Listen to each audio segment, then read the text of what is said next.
ये एक atheist channel है जो इस्लाम की सच्चाई मुस्लिम लोगों तक पहुंचाकर उन्हें ह्यूमैनिस्ट और रैशनलिस्ट बनाने की कोशिश करता है। हमारा मकसद मुस्लिम लोगों के प्रति किसी तरह की नफरत फैलाना या उन्हें नीचे दिखाना नहीं है।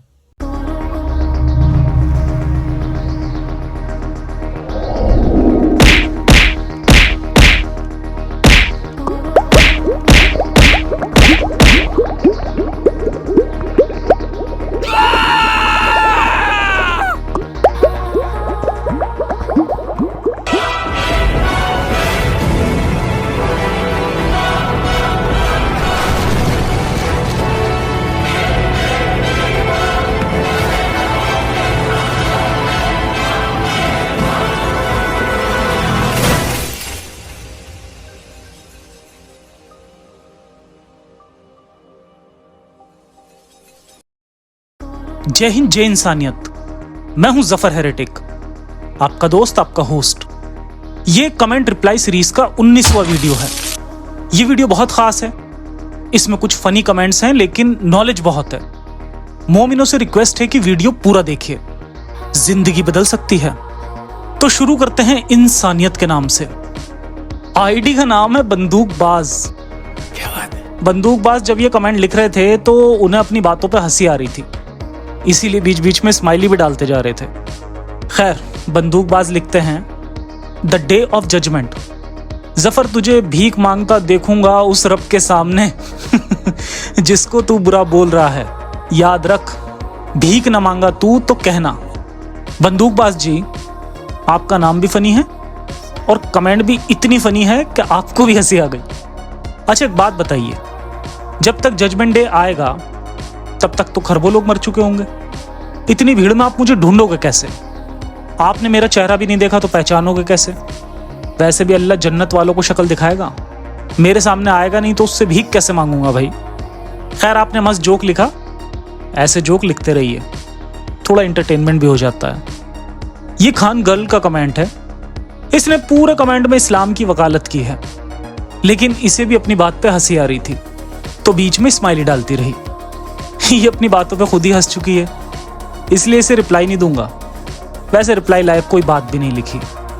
मोमिनों ने जैसे कुरान का रट्टा मारा होता है, वैसे ही 8-10 बातों का रट्टा मारा होता है। वही 8-10 बातों में जिंदगी गुजार देते हैं। वैसे भी मैं मोमिनों पे नहीं हंसता।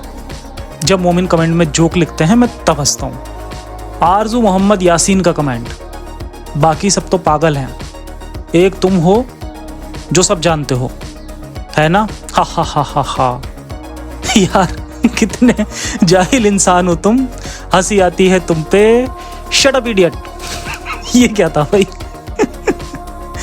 मैं जब भी आरजू नाम पढ़ता हूं तो मैं कंफ्यूज हो जाता हूं। असल में आरजू नाम लड़की का होता है, लेकिन कुछ मोमिन अपने लड़कों का नाम भी आरजू रख देते हैं। खैर, मुझे क्या।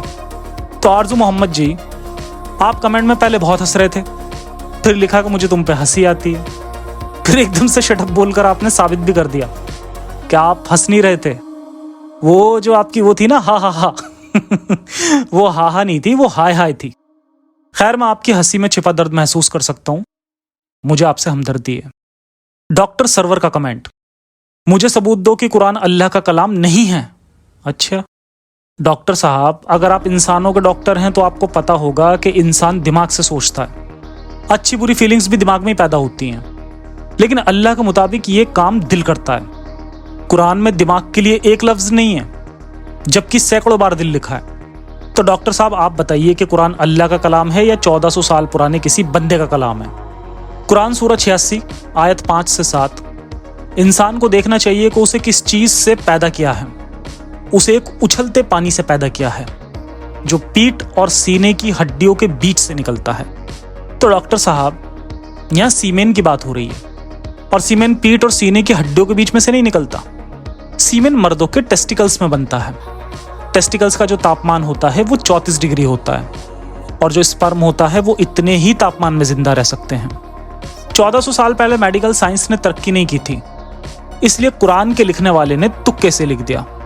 कुरान सूरह 23 आयत 14, फिर हमने उस बूंद को जमे हुए खून की शक्ल दे दी, फिर उस जमे हुए खून को एक लोथड़ा बना दिया, फिर उस लोथड़े को हड्डियों में तब्दील कर दिया, फिर हड्डियों को गोश्त का लिबास पहनाया। सुभान अल्लाह। डॉक्टर साहब, गर्भ में जब बच्चा 4-5 हफ्ते का होता है तो वो चावल के दाने जितना होता है। तब से उसके अंग और हड्डियां बनने शुरू हो जाते हैं। हड्डियां गोश्त के अंदर बनती हैं। हड्डियां बनाकर ऊपर से गोश्त नहीं पहनाया जाता। ये कोई पुतला नहीं कि पहले आप ढांचा बनाएं और फिर उसके ऊपर मिट्टी चढ़ा दें। 1400 साल पहले कुरान लिखने वाले की भी सोच यही थी। अच्छा डॉक्टर साहब, हो सकता है कि आप इंसानों के नहीं जानवरों के डॉक्टर हों। आपको एक आयत सुनाता हूँ। कुरान सूरत 23-21 में अल्लाह जानवरों के पेट से दूध निकाल कर दे रहा है। इसी टाइप की दूसरी आयत पढ़ते हैं, कुरान सूरत 16 आयत 66, और बेशक तुम्हारे लिए मवेशियों में सोचने समझने का बड़ा सामान है। उसके पेट में जो गोबर और खून है, उसके बीच से हम तुम्हें साफ सुथरा दूध पीने को देते हैं, जो पीने वाले के लिए खुशगवार होता है। तो डॉक्टर साहब, अगर आप डंगर डॉक्टर हैं तो आपको पता होगा कि दूध जो होता है वो जानवरों के पेट में नहीं बनता, ब्रेस्ट में बनता है। लेकिन ये बात नबी को पता नहीं थी, इसलिए अल्लाह को भी नहीं पता थी। अच्छा, ये जो डॉक्टर सरवर हैं, ये एक दिन गिब्राइल जी से बकलोली करने लगे तो गिब्राइल जी ने कमेंट डिलीट कर दिया। उसमें डॉक्टर साहब ने एक मज़ेदार कमेंट किया था जो किसी तरह ईमेल में मिल गया। डॉक्टर सरवर लिखते हैं, Gabriel, I am an ex Hindu, ex Christian, ex atheist, ex Buddhist, ex Jew and now Muslim. Okay. इसका मतलब सरवर मियाँ ना तो इंसानों के डॉक्टर हैं ना जानवरों के डॉक्टर हैं। इन्होंने रिलीजन में पीएचडी की है, इसलिए नाम के साथ डॉक्टर लिखते हैं। डॉक्टर साहब ने सिर्फ 4 रिलीजन के नाम लिखे हैं। 10-12 और लिख देते तो ज़्यादा इंप्रेशन पड़ता। बाकी बातें छोड़ो, ये बताइए कि आप यहूदी कैसे बने थे, और ये भी बताइए कि आप पैदाइशी झूठे हैं या झूठ बोलने का कोई कोर्स किया था। प्रोफाइल देखते हैं, ये बंदा किसी एंगल से डॉक्टर नहीं लगता। मैं बेवजह इज्जत से डॉक्टर साहब बोलता रहा, खैर कोई बात नहीं। अली जैदी का कमेंट, आओ हिंदू, एथीस्ट, एक्स मुस्लिम, जिसमें दम है, आई एम शिया मुस्लिम। अली जैदी जी, सुन्नी मुस्लिम तो आपको मुस्लिम ही नहीं मानते। सबसे पहले सुन्नी मुस्लिमों को चैलेंज कीजिए। नेक्स्ट कमेंट में आप इस तरह से लिखिए, आओ सुन्नियों, जिसमें दम है, आई एम शिया मुस्लिम। तो जब सुन्नी मुस्लिम आपको मुस्लिम मान लेंगे तब दूसरों को भी चैलेंज कर लेना। क्यूट मोमेंट्स का कमेंट, अरे भाई तेरे में इतनी खुजली है तो सुन्नी बरेलवी आलिम से मुनाजरा कर ले। अजीब क्यूटिया मोमेंट है भाई। एक शिया मुस्लिम जैदी भी चैलेंज कर रहा है। अब ये क्यूटिया मोमेंट सुन्नी बरेलवी आलिम से बात करने का चैलेंज कर रहे हैं। मोमिन भाइयों, पहले आपस में डिसाइड कर लो कि असली इस्लाम और असली मुस्लिम कौन है। भाई मुझे तो सब एक जैसे लगते हैं। इमरान राफई का कमेंट, तेरे जैसा इंसान इंसान कहलाने लायक नहीं है। तुझे सिर्फ पॉपुलेशन चाहिए और इस्लाम की बदनामी चाहिए। तुम जैसे ची लफ्ज नहीं है बोलने के लिए। इमरान भाई, मुझे पॉपुलेशन नहीं चाहिए। मुस्लिम ही पॉपुलेशन पे प्राउड करते हैं, उन्हें ही पॉपुलेशन चाहिए। इस्लाम की बदनामी मैं क्या करूंगा, जितनी हो चुकी है वही हद है। खैर, अभी आपके पास बोलने के लफ्ज नहीं थे, नेक्स्ट टाइम बोल देना, जवाब दे दूंगा। समीर खान का कमेंट, इस्लाम से पहले लोग लड़कियों को जिंदा दफन कर देते थे, वो जहालत सही थी क्या? वाह जफर, औरत को हक इस्लाम से बेहतर कौन दिए?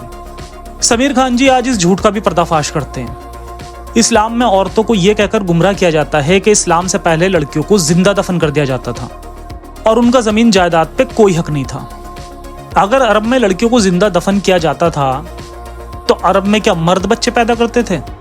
क्या बच्चे पेड़ों पे लगते थे या आसमान से गिरते थे? अगर आज कोई कम्युनिटी लड़कियों को मारने लगे तो बच्चे कौन पैदा करेगा? ऐसे तो 60-70 सालों में पूरी कम्युनिटी खत्म हो जाएगी। अगर अरब में लड़कियों को मार दिया जाता था तो लड़कियों की कमी होनी चाहिए थी, लेकिन वहां तो लोग अनलिमिटेड शादियां कर रहे थे, तभी तो 4 की लिमिट लगानी पड़ी।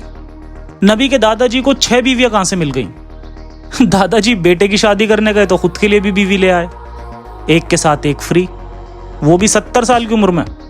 नबी के दादा की 6 बीवियां थीं और 6 बेटियां भी थीं, क्योंकि लड़कियों को मारने का रिवाज नहीं था। अरब में बहुत सारे कबीले थे। इतिहासकारों के मुताबिक उनमें से असद और तमीम, इन कबीलों के गरीब लोग अनचाहे बच्चों को दफन कर देते थे और उसकी वजह थी गरीबी। ऐसा कोई रिवाज नहीं था। बच्चों को मारना तब भी हराम और शर्मनाक माना जाता था, लेकिन कुछ लोग फिर भी मारते थे। जैसे आज कुछ लोग गैर कानूनी काम करते हैं, वैसे तब भी करते थे। उस वक्त आज की तरह फैमिली प्लानिंग के तरीके नहीं थे। अरब के रेगिस्तान में ज्यादा बच्चों की परवरिश करना गरीबों के लिए मुश्किल था, तो फैमिली प्लानिंग का तरीका भी यही था। कुछ रीजन में यह हो सकता है कि मरने वालों में ज्यादातर लड़कियां हों। कुरान सूरह 6 आयत 151, और गरीबी की वजह से अपने बच्चों का कत्ल ना करो। कुरान सूरह 17 आयत 31, और अपनी औलादों को गरीबी के खौफ से कत्ल ना करो, हम उन्हें भी रिस्क देंगे और तुम्हें भी। इन आयतों में साफ लिखा है कि लोग गरीबी की वजह से बच्चों को कत्ल करते थे। ये कोई रिवाज नहीं था। और इनमें बच्चे लिखा है, बच्चियां या लड़कियां नहीं लिखा। चलो, ये तो कुरान से ही साबित हो गया।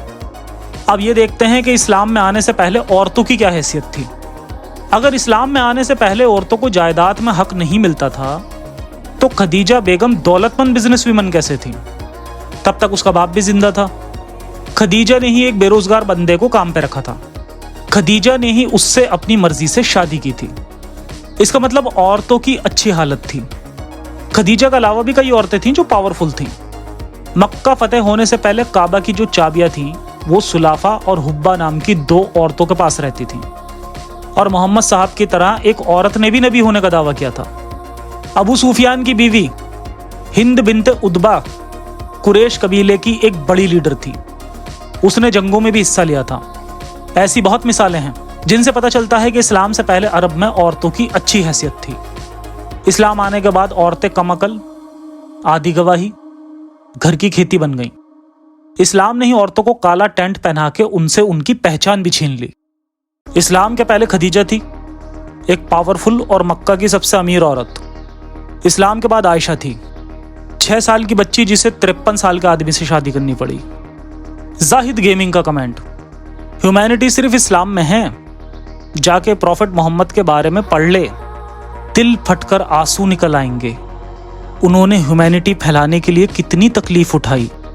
अनपढ़, आपके घर वाले आपको कैसे बताया होगा, बदकिस्मत आदमी। जाहिद गेमिंग, थोड़ी देर के लिए गेम छोड़कर मेरे कुछ वीडियो भी देख लो। ये बनु कुरैजा की सीरीज है, इसे जरूर देखना। ये एक वीडियो है जब नबी ने कराए खौफनाक कत्ल। अगर हिम्मत हो तो ये वीडियो भी देख लेना। नबी की ह्यूमैनिटी देखकर आपका दिल फट जाएगा और कई रात तक सो भी नहीं पाओगे। वीडियो में इस्लामिक किताबों के रेफरेंस दिए हैं, उन्हें वेरीफाई भी कर लेना। घर वाले तो कचरा फेंकने वाली बुढ़िया की फर्जी कहानी सुनाते हैं, असली कहानियां नहीं सुनाते, क्योंकि उन्हें भी नहीं पता होता। तो मुन्ना, आज ये वीडियो जरूर देख लेना, फिर पता चलेगा कि किसने तकलीफ दी और किसने तकलीफ उठाई। दावत सुन्नत का कमेंट, तुझे कुरान का क्यों नहीं मालूम है बेवकूफ़? तेरी बात पे जो यकीन करे वो भी तेरे जैसा ही बेवकूफ़ होगा। दावत सुन्नत जी, कुरान अरबी लफ्ज़ है, कुरान का क्यों नहीं, काफ होता है काफ। आपको इतना भी नहीं मालूम? जो आपकी दावत कबूल करे वही कोई बेवकूफ़ होगा। बेवकूफ़ मैं नहीं, आपकी दावत कबूल करने वाला होगा। खैर, मैं आपको बेवकूफ़ नहीं कहूँगा, बातों से ही साबित हो जाता है कि कौन क्या है। इस कमेंट में रेहान भाई ने 4 मोस्ट इंपॉर्टेंट सवाल पूछे हैं, जिन पे 4 वीडियो बन सकते हैं। फिलहाल शॉर्ट में रिप्लाई दूंगा, क्योंकि सवाल सबके दिमाग में होते हैं, इसलिए ज़रा गौर से रिप्लाई सुनिए। रेहान भाई लिखते हैं, जफ़र भाई, मैं किसी रिलीजन को नहीं मानता, लेकिन मेरे कुछ सवाल हैं, अगले वीडियो में रिप्लाई देना। पहला सवाल, इस दुनिया में 17-18 लाख स्पीशीज़ हैं, लेकिन सिर्फ इंसान ही सेल्फ कॉन्शियस क्यों हैं? रेहान भाई, 2021 की एक रिपोर्ट के मुताबिक अब तक 21 लाख नस्लों का पता चल चुका है। ज़मीन और समुद्र में जितनी भी किस्मों के जानवर हैं, उन सब में कॉन्शियसनेस है। कॉन्शियस का मतलब होता है अवेयरनेस, जागरूकता। अगर किसी नस्ल में अवेयरनेस ही नहीं होगी तो वो जिंदा भी नहीं रह सकता, उस नस्ल का वजूद ही खत्म हो जाएगा। हर जानवर जिंदा रहने के लिए संघर्ष करता है। सबको मौत का पता होता है और सबको खतरों का पता होता है। ये अवेयरनेस के बिना पॉसिबल नहीं है। हमारे आसपास जितने भी स्पीशीज हैं, आप उन्हें गौर से देखिए, सब में अवेयरनेस है, सबको अपने वजूद का एहसास है, वो हमेशा अलर्ट रहते हैं। उन जानवरों के दिमाग में क्या चल रहा है, वो क्या महसूस कर रहे हैं, हम नहीं जानते, क्योंकि हमारे बीच कम्युनिकेशन नहीं है, हम उनकी लैंग्वेज नहीं जानते। अगर इंसान के बच्चे को जानवरों के बीच में पाला जाए तो उसकी सेल्फ कॉन्शियस भी उन जानवरों जैसी होगी। गूगल में सर्च करके आप ऐसे कई केस जान सकते हैं। कई बच्चे जानवरों के बीच पले, जानवरों जैसे बन गए। रेस्क्यू करने के बाद भी वो इंसान नहीं बन सके। असल में जानवरों की सेल्फ कॉन्शियस उन्हें पैदाइश से मिलती है, इंसानों की सेल्फ कॉन्शियस इंफॉर्मेशन पर डिपेंड होती है। दूसरा सवाल, सिर्फ अर्थ पे ही लाइफ क्यों है? रेहान भाई, आपको पता ही होगा कि यूनिवर्स कितना बड़ा है। हमारे सूरज जैसे खरबों खरबों स्टार हैं। हर स्टार के औसतन 3 ग्रह मान लीजिए, उनमें से धरती जैसे भी ग्रह होंगे। मैथमेटिकली देखेंगे तो अरबों ग्रहों में लाइफ भी होगी, लेकिन वो सब इतनी दूर हैं कि उनका पता भी नहीं लगाया जा सकता। सूरज के बाद जो दूसरा करीबी स्टार है वो भी 4.5 ईयर लाइट दूर है, अल्फा सेंचुरी। उसका भी एक ग्रह धरती से 1.25 गुना बड़ा है। वहाँ पानी होने की उम्मीद है, लेकिन उसकी जांच करने के लिए अगर कोई स्पेस मिशन भेजा जाए तो उसे वहाँ पहुँचने में 40-50 हज़ार साल लग जाएंगे। जो ग्रह लाखों लाइट ईयर दूर है, वहाँ पहुँचने में करोड़ों साल लग जाएंगे। नासा ने ऐसे कई ग्रह खोजे हैं जिन पे किसी रूप में लाइफ हो सकती है, लेकिन वो हज़ारों या लाखों लाइट ईयर दूर हैं। ये कहना गलत है कि सिर्फ हमारे ग्रह पर ही लाइफ है। अरबों ग्रहों में किसी न किसी रूप में लाइफ ज़रूर होगी, लेकिन वो हमसे बहुत दूर है। साइंस जिस स्पीड से डेवलप हो रही है, जल्दी साइंस बहुत कुछ पता लगा लेगी। अगर ज़्यादातर रिलीजन साइंस के दुश्मन नहीं होते तो साइंस और ज़्यादा डेवलप्ड होती। अब तक शायद एलियंस ग्रहों का भी पता चल चुका होता। तीसरा सवाल, इतनी कॉम्प्लिकेटेड दुनिया कोइंसिडेंस से कैसे बन सकती है? रेहान भाई, अगर आप कायनात को दुनिया कह रहे हो तो दुनिया अभी भी बन रही है। यूनिवर्स में हर सेकंड हज़ारों स्टार बन रहे हैं और साथ ही साथ उनके प्लैनेट्स भी बन रहे हैं। यूनिवर्स में जो कुछ भी है वो सब एनर्जी से बना है। हर चीज़ एटम से बनी है।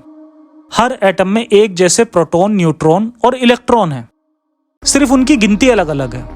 मिट्टी हो या सोना, कोयला हो या डायमंड, इंसान हो या जानवर, सब एक जैसे फंडामेंटल पार्टिकल से बने हैं, बस गिनती अलग अलग होती है। ये फंडामेंटल पार्टिकल एनर्जी से बने हैं और सिंपल को कॉम्प्लिकेटेड होने में अरबों साल लगते हैं। चौथा सवाल, क्या कभी साइंस जिंदगी के मकसद को डिस्कवर कर पाएगी? जवाब, धरती और समुद्र में लाखों किस्म के पेड़ पौधे हैं और लाखों किस्म की स्पीशीज हैं। सबकी लाइफ का पहला मकसद है सरवाइव करना और दूसरा मकसद है अपनी नस्ल को आगे बढ़ाना। कुछ रीजन से इंसानों का दिमाग ज्यादा विकसित हो गया, इसलिए इंसान सोचते हैं कि जिंदगी का मकसद क्या है। असल में मकसद तो वही है जो बाकी जानवरों का है, लेकिन हम इंसान बन चुके हैं तो हमें बेहतर मकसद का चुनाव करना चाहिए। पंछी भी भूखे नहीं मरते, पंछी भी जिंदा रहते हैं। हर साल नया घोंसला बनाते हैं, हर साल बच्चे पैदा करते हैं, उन्हें पालते हैं, उन्हें उड़ना सिखाते हैं। पंछी अपने बच्चों पर बोझ भी नहीं बनते, एहसान भी नहीं जताते कि हमने तुम्हें पैदा किया या तुम्हें पाला पोसा। असल में हम पंछियों से भी बेहतर नहीं हैं, लेकिन हमें बेहतर होना चाहिए। पंछियों के बच्चे महफूज नहीं होते, हमें अपने बच्चों को महफूज जिंदगी देनी चाहिए। हमें दुनिया को बेहतर बनाना चाहिए ताकि हमारे बच्चे भी बेहतर जिंदगी जी सकें। हमें अच्छा इंसान बनना चाहिए और अपने बच्चों को काबिल और अच्छा इंसान बनाना चाहिए। एक एक इंसान से ही दुनिया बनती है। एक एक इंसान अच्छा हो जाए तो दुनिया अच्छी हो जाएगी। मेडिकल साइंस ने इंसानों की उम्र को बढ़ा दिया है, लेकिन इंसान अमर नहीं है। जितनी जिंदगी है उसे 100% जियो। जिंदगी का कोई बड़ा मकसद चुनो, मकसद ही जिंदगी का मायने देता है। अच्छे इंसान बनो। अच्छा इंसान मरता नहीं, वो लोगों की यादों में, बातों में जिंदा रहता है।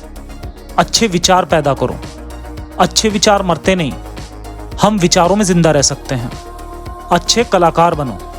अच्छे कलाकार कभी मरते नहीं। जिंदगी का मकसद होता नहीं, जिंदगी का मकसद चुनना पड़ता है। जिंदगी के मायने होते नहीं, जिंदगी को मायने देने पड़ते हैं।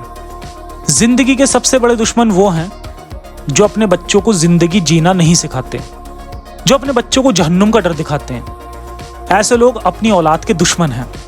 जो लोग सोचते हैं कि मरने के बाद ही असली जिंदगी है, वो बहुत बदनसीब हैं। ऐसे लोग अपनी जिंदगी के दुश्मन हैं। अक्सर मोमिन बहुत ही बेकार कमेंट करके लास्ट में लिखते हैं कि हिम्मत है तो जवाब दे। गेमिंग हब का कमेंट, भाई तू कह रहा है कि जहन्नुम नहीं है, अगर मरने के बाद जहन्नुम हुआ तो तेरा क्या होगा? अगर जहन्नुम नहीं है तो मेरा कोई नुकसान नहीं, तेरा बहुत नुकसान होगा। अगर दम है तो जवाब दे। गेमिंग भाई, धरती और समुद्र में जितनी किस्म के जानवर हैं, जैसे उनकी मौत होती है, इंसान की भी उसी तरह मौत होती है। जिस इंसान को पता चल जाए कि मौत के बाद कुछ नहीं होता, उसके दिमाग में जन्नत जहन्नम जैसे वाहियात सवाल नहीं आते। अब तक अरबों खरबों लोग पैदा होकर मर गए। मरने के बाद किसने बताया कि मरने के बाद क्या हुआ? इन फर्जी बातों से बाहर निकलिए। जन्नत जहन्नम जैसी फर्जी बातों में जो लोग जिंदगी बर्बाद कर रहे हैं, सिर्फ उनका ही नुकसान हो रहा है। मैं जब मरूंगा तो जिंदगी को अच्छे से जीकर मरूंगा। आप मरेंगे तो जिंदगी को बर्बाद करके मरेंगे। जहन्नुम के फर्जी खौफ में जिंदगी को जहन्नुम बना लेना, इससे बड़ा नुकसान और बदनसीबी क्या होगी? आप जैसे लोग बड़े बदनसीब हैं, सिर्फ आप ही नुकसान में हैं। एक बाप ने बेटे से कहा कि रोज 5 बार मेरे पांव छुआ कर। बेटे ने मना कर दिया तो बाप ने उसे जिंदा जला दिया। ऐसे बाप को आप क्या कहोगे? हिटलर ने लाखों यहूदियों को गैस चैम्बर में डालकर मार दिया। वो दुनिया का सबसे बुरा और जालिम इंसान माना जाता है। लोग उसके नाम पे थूकते हैं। आपका अल्लाह तो उससे भी बुरा करता है। क्या ऐसा कोई गॉड हो सकता है? क्या गॉड इतना जालिम, इतना वहशी हो सकता है? जहन्नुम के फर्जी खौफ से बाहर निकलकर सोचिए, सच समझ आ जाएगा। आज के लिए इतनी डोज काफी है। जल्द मिलते हैं नई वीडियो के साथ। ब्लाइंड फेथ और कट्टरता का विरोध कीजिए, रैशनैलिटी और ह्यूमैनिटी को सपोर्ट कीजिए। सलामत रहें। इंसानियत हाफिज।